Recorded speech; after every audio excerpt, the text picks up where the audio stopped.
Introduction. Vous vous présentez et proposez les objectifs de la négociation. Bonjour, je suis Florence, la gérante de la société SARL. Comme vous le devez le savoir, puisque vous travaillez sur notre projet d'intégration de système depuis 6 mois.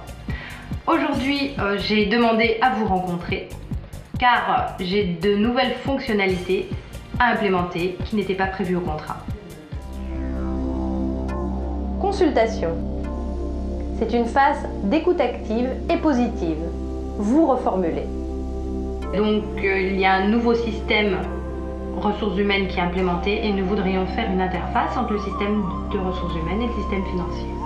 D'accord, si j'ai bien compris, c'est une simple interface entre deux systèmes d'information. Tout à fait. Avez-vous déjà un petit peu estimé la charge de travail en nombre de jours hommes? Oui, nous y avons pensé, nous avons un petit peu travaillé dessus et nous l'estimons à environ 10 jours hommes ou même un petit peu moins, elle est très faible. D'accord, donc vous nous dites bien 10 jours hommes. Il s'agit pour nous d'estimer également quel serait l'impact en termes de charge et dans ce cas-là, on pourrait peut-être chiffrer ensemble le montant de cette prestation. Confrontation. Ça y est, vous devez faire aboutir votre scénario. Et attention, repérez bien le leurre de votre adversaire.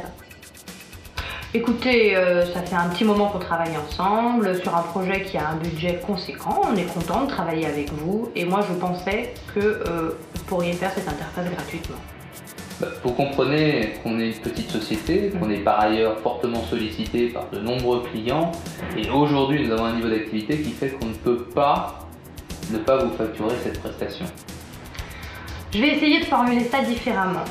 On a ce projet RH qui va être important en nombre de jours hommes et je pensais que vous pourriez travailler là-dessus, que dans ce cas-là, l'interface pourrait être réalisée à titre gracieux.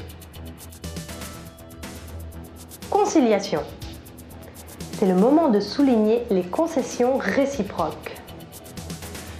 Écoutez, dans ce nouveau contexte, il est vrai que nous pouvons revoir notre proposition, qui ne sera certes pas gratuite, mais nous allons essayer de trouver des prix les plus compétitifs possibles pour qu'on rentre dans votre budget et que l'on puisse ensuite vous assister dans la suite du projet.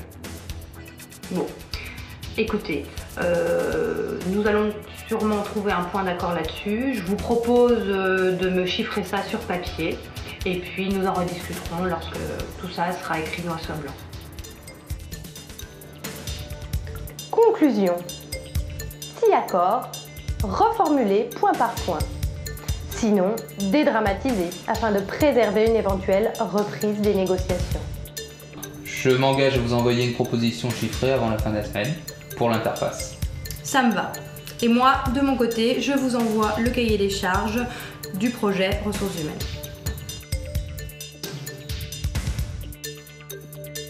Le négociateur doit adapter son comportement. Il utilise pour cela la méthode des 4C.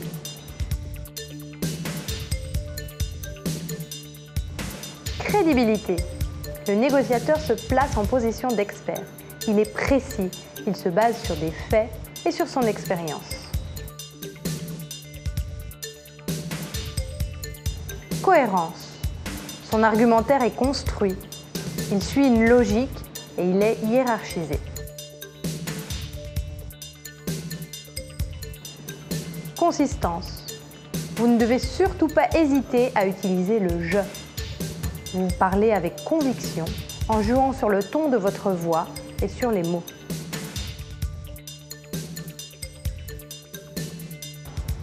Connivence. Vous devez prendre l'autre en compte et utiliser le « nous ». En conclusion, quelques erreurs à ne pas commettre. La plus banale, ne pas préparer la négociation. Sous-estimer le rapport de force. Ne pas repérer le chef de la partie adverse. Ne pas écouter. Être abusif, vouloir tuer l'autre. Et enfin, surtout, ne changez pas de stratégie en cours de route.